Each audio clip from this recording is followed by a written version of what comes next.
السلام علیکم ورحمۃ اللہ وبرکاتہ۔ ان الحمد للہ والصلاۃ والسلام علی رسول اللہ۔ قال رسول اللہ صلی اللہ علیہ وسلم ان الشمس والقمر آیاتان من آیات اللہ لا ينكسفان لموت احد ولا لحیاتہ او کما قال علیہ الصلاۃ والسلام۔ ناظرین کرام،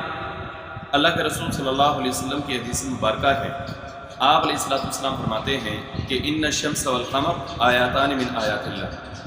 بے شک سورج اور جو چاند ہے یہ اللہ کی نشانیوں میں سے نشانیاں ہیں۔ لا ينكسفان لموت احد ولا لحیاتہ،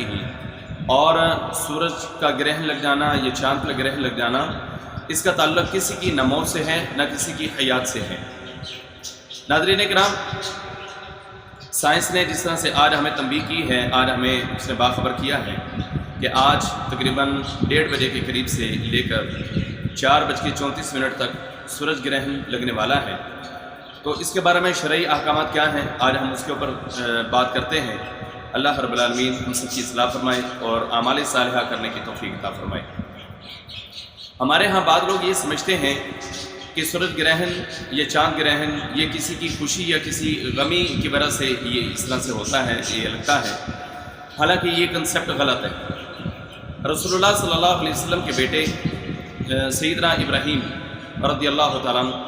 جب ان کا انتقال ہوا، وہ چھوٹے سے بچے تھے، تو نبی صلی اللہ علیہ وسلم ان کی جدائی کے اوپر غمگین بھی تھے، اور آپ علیہ الصلوۃ والسلام نے باقاعدہ اس کے بارے میں فرمایا بھی تھا، انا بفراقک یا ابراہیم لمحزونون، کہ اے ابراہیم آج تمہاری جدائی نے میں محمد رسول اللہ صلی اللہ علیہ وسلم کو غمگین کر دیا ہے۔ نبی علیہ الصلوۃ والسلام خود غمگین تھے، غمزدہ تھے جب آپ کا بیٹا سیدنا ابراہیم رضی اللہ تعالیٰ عنہ دنیا سے رخصت ہوئے۔ تو قدرتی بات تھی، اس وقت سورج گرہن لگا، تو بعض لوگوں نے یہ سمجھا کہ سورج گرہن یہ بھی شاید آج غم کا شکار ہے، تو اس لیے یہ جو ہے سورج گرہن لگ گیا ہے۔ ابراہیم رضی اللہ تعالیٰ عنہ کی وفات سے اس کا کوئی نہ کوئی تعلق ہے۔ جب یہ بات اللہ کے نبی صلی اللہ علیہ وسلم کے پاس آئی تو رسول اللہ صلی اللہ علیہ وسلم نے فرمایا کہ نہیں، ان الشمس والقمر آیاتان من آیات اللہ، فرمایا کہ سورج اور چاند جو ہیں یہ اللہ رب العالمین کی نشانیوں میں سے نشانیاں ہیں، اور ان کا کوئی تعلق نہیں کسی کی موت سے، نہ کسی کی حیات سے، نہ کسی کے پیدا ہونے سے، نہ کسی کے فوت ہونے سے، مرنے سے۔ اس سورج کا اور اس چاند کا کوئی تعلق نہیں ہے، یہ اللہ کی نشانیاں ہیں، تو اللہ رب العالمین وہ چاہتا ہے تو اسے گرہن کر دیتا ہے، تو یہ اللہ رب العالمین کی نشانیاں ہیں۔ لیکن جو اس پہ کرنے والا کام ہے وہ یہ ہے کہ رسول اللہ صلی اللہ علیہ وسلم جب بھی سورج گرہن لگتا تھا، یہ چاند گرہن لگتا تھا، تو آپ علیہ الصلوۃ والسلام نماز کسوف کا، صلاۃ الکسوف کا یا صلاۃ الخسوف کا آپ علیہ الصلوۃ والسلام باقاعدہ اس کا اہتمام کیا کرتے تھے۔ نبی علیہ الصلوۃ والسلام جب بھی سورج گرہن لگتا تو آپ علیہ الصلوۃ والسلام نماز ادا کرتے، نماز پڑھتے، اور اس کے کئی طریقہ کار جو ہے احادیث کے اندر موجود ہیں، صحیح مسلم کے اندر بھی ہے، ابو داؤد کے اندر بھی ہے، صحیح بخاری کے اندر بھی ہے۔ لیکن جو سب سے زیادہ راجح عبادت ہے وہ 2 رکعت نماز ہے، اور 2 رکعت نماز جو صحیح بخاری کے اندر ملتی ہے رسول اللہ صلی اللہ علیہ وسلم سے، آپ علیہ الصلوۃ والسلام نے جو اسے ادا کیا ہے اس کا طریقہ کار یہ تھا کہ حدیث میں آتا ہے کہ نبی علیہ الصلوۃ والسلام نے تکبیر تحریمہ کہی، آپ علیہ الصلوۃ والسلام نے نماز کا ابتدا کیا، اللہم باعد بینی وبین خطایایا، یہ دعا پڑھی، اور اس کے بعد رسول اللہ صلی اللہ علیہ وسلم نے سورہ فاتحہ پڑھی۔ سورہ فاتحہ کے بعد آپ علیہ الصلوۃ والسلام نے سورہ بقرہ کی تلاوت کی، جو صحیح بخاری کے اندر روایت موجود ہے۔ آپ علیہ الصلوۃ والسلام نے سورہ بقرہ کی تلاوت کری، اور بہت جو ہے وہ لمبی آپ کی تلاوت تھی، اور بہت لمبی وہ آپ کی رکعت تھی۔ پھر نبی علیہ الصلوۃ والسلام نے رکوع کیا، جب آپ علیہ الصلوۃ والسلام رکوع میں گئے تو پھر لمبا رکوع کیا۔ حدیث کے اندر آتا ہے کہ رسول اللہ صلی اللہ علیہ وسلم نے لمبا رکوع کیا، بہت طویل آپ کا رکوع تھا۔ جب آپ رکوع سے پھر کھڑے ہوئے تو نبی علیہ الصلوۃ والسلام نے دوبارہ جو ہے وہ قیام کیا، سورہ فاتحہ کو پڑھا، اور اس کے بعد پھر سورہ بقرہ کی جو ہے وہ تلاوت کی۔ لیکن حدیث کے اندر ذکر ہے کہ جو پہلی رکعت میں آپ نے طویل تلاوت کی تھی اس تلاوت سے کچھ یہ کم تھی، تو نبی علیہ الصلوۃ والسلام نے دوبارہ جو ہے اس کی تلاوت فرمائی، اور جب آپ علیہ الصلوۃ والسلام نے وہ تلاوت کی تو پھر آپ نے ایک رکوع کیا اور پھر لمبا رکوع کیا، لیکن پہلے والے رکوع سے وہ کم رکوع تھا۔ تو اس طریقے سے نبی علیہ الصلوۃ والسلام نے ایک رکعت پڑھی، اور پھر جب وہ کھڑے ہوئے رکوع سے، دوسرے رکوع سے، تو نبی علیہ الصلوۃ والسلام نے پھر 2 سجدے کیے، اور 2 سجدے کرنے کے بعد آپ علیہ الصلوۃ والسلام دوبارہ کھڑے ہو جاتے ہیں۔ اب آپ علیہ السلام جب دوسری رکعت کے لیے کھڑے ہوئے تو نبی علیہ السلام نے دوبارہ سے سورہ فاتحہ کے بعد ایک لمبی تلاوت کی، لیکن وہ جو دوسری رکعت کی پہلی والی تلاوت تھی وہ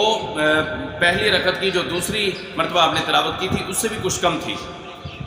یعنی وہ طوالت جو ہے وہ اب کم ہوتی چلی جا رہی ہے۔ پہلے طوالت بہت زیادہ تھی، یعنی آپ نے لمبی جو ہے وہ تلاوت کی، طویل تلاوت کی، لیکن اس کے بعد پھر جب آپ نے رکوع کیا، رکوع لمبا کیا، پھر کھڑے ہوئے تو پھر اس میں کم تلاوت کی۔ اب جب دوسری رکعت میں آئے تو پہلی رکعت کے مقابلہ میں دوسری رکعت میں آپ علیہ السلام نے تھوڑی کم تلاوت کی۔ رسول اللہ صلی اللہ علیہ وسلم نے اس کے بعد تلاوت کرنے کے بعد پھر رکوع کیا، جب رکوع کیا پھر طویل رکوع کیا، لمبا رکوع کیا، لیکن وہ جو رکوع تھا وہ پہلے والی رکعتوں کی بنسبت یہ کم ذرا تھا۔ نبی علیہ السلام نے یہ رکوع کرنے کے بعد پھر دوبارہ جب کھڑے ہوئے تو پھر آپ علیہ السلام نے اس طریقے سے لمبی تلاوت فرمائی۔ تو نبی علیہ السلام لمبی تلاوت فرماتے ہیں، لیکن وہ بھی تلاوت جو ہے پہلی والی رکعت کے مقابلہ میں کچھ کم تلاوت تھی۔ تو نبی علیہ السلام نے وہ دوبارہ تلاوت کرنے کے بعد پھر رکوع کیا، تو جب آپ علیہ السلام نے رکوع کیا پھر طویل رکوع کیا، لیکن وہ طویل رکوع جو ہے وہ پہلے والے رکوعوں کے مقابلہ میں کچھ کم تھا۔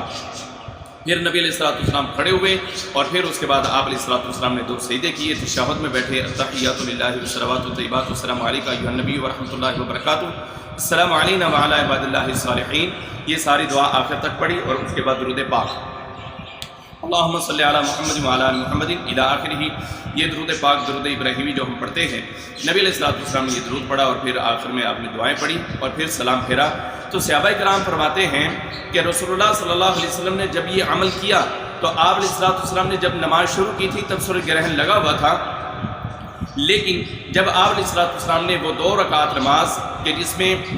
4 جو ہے وہ آپ نے قیام کیے ہیں، پہلی رکعت کے اندر بھی 2 قیام تھے اور اسی طرح دوسری رکعت کے اندر بھی آپ علیہ السلام کے 2 قیام تھے، اور عام طور پہ ہم نماز میں ایک رکعت میں 1 رکوع کرتے ہیں۔ اللہ کے نبی علیہ السلام نے پہلی رکعت کے اندر بھی 2 رکوع کیے اور دوسری رکعت کے اندر بھی 2 رکوع کیے، یعنی کہ یہ جو 2 رکعت نماز تھی اس میں 4 رکوع تھے اور 4 ہی اس میں جو ہے وہ سجدے تھے۔ اللہ کے نبی صلی اللہ علیہ وسلم نے اس کے اوپر عمل کیا۔ تو صحابہ کرام فرماتے ہیں کہ جب نبی کائنات علیہ السلام نماز سے فارغ ہوئے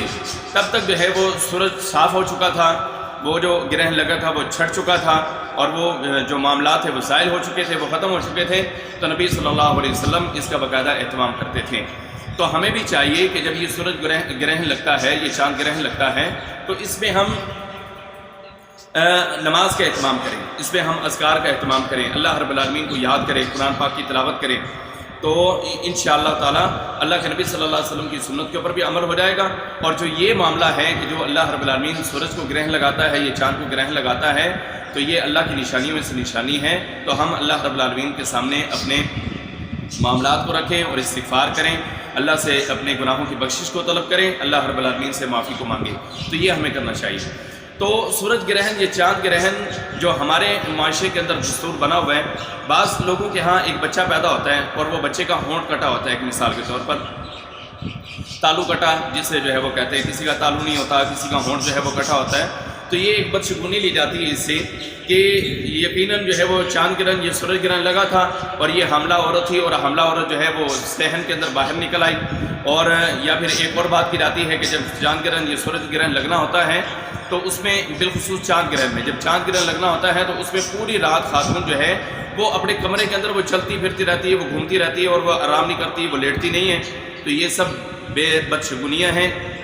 ان کا اسلام کے ساتھ کسی بھی قسم کا کوئی تعلق نہیں ہے۔ اسلام نے اس طرح کی کوئی بات جو ہے وہ پیش نہیں کی۔ اگر کسی کا تالو کٹا ہوا ہے، کسی کا جو ہے وہ ہونٹ کٹا ہوا ہے، تو یہ اللہ رب العالمین کی طرف سے ہے، اللہ رب العالمین کی طرف سے یہ معاملات ہوتے ہیں۔ تو ان کا کسی سورج گرہن سے، یہ چاند گرہن سے کسی بھی قسم کا کوئی تعلق نہیں ہے۔ تو جو لوگ جو ہے وہ اس طرح کی سوچ بچار رکھتے ہیں اور جو لوگ جو ہیں وہ اس طرح کی بدشگونیاں وہ لیتے ہیں یا ان کے ذہن میں، ان کے دماغ میں اس طرح کے معاملات ہیں، تو انہیں چاہیے کہ اپنے معاملات کو وہ درست کریں، اس لیے کہ ان الشمس والقمر آیاتان من آیات اللہ لا ينکسفان لموت احد ولا لحیاتہ، اس لیے کہ چاند اور سورج جو ہے یہ اللہ کی نشانیوں میں سے نشانیاں ہیں، اور ان کا گرہن لگنا اس کا کسی کی زندگی کے ساتھ یا کسی کی موت کے ساتھ کسی بھی قسم کا کوئی تعلق نہیں ہے۔ اللہ رب العالمین سے دعا ہے اللہ ذو الجلال ہمیں عمل کی توفیق عطا فرمائے، اور آج کی ڈیٹ میں جو 1:30 بجے سے لے کے 4:30 بجے تک یہ معاملات ہونے والے ہیں، اللہ رب العالمین ہم سب کا محفوظ فرمائے، ہمارے گناہوں کو معاف فرمائے، اللہ رب العالمین ہم سب کی اصلاح فرمائے، قرآن و حدیث پر عمل کرنے کی توفیق عطا فرمائے، اور نماز جو ہے وہ پڑھنے کی توفیق عطا فرمائے۔ السلام علیکم ورحمۃ اللہ وبرکاتہ۔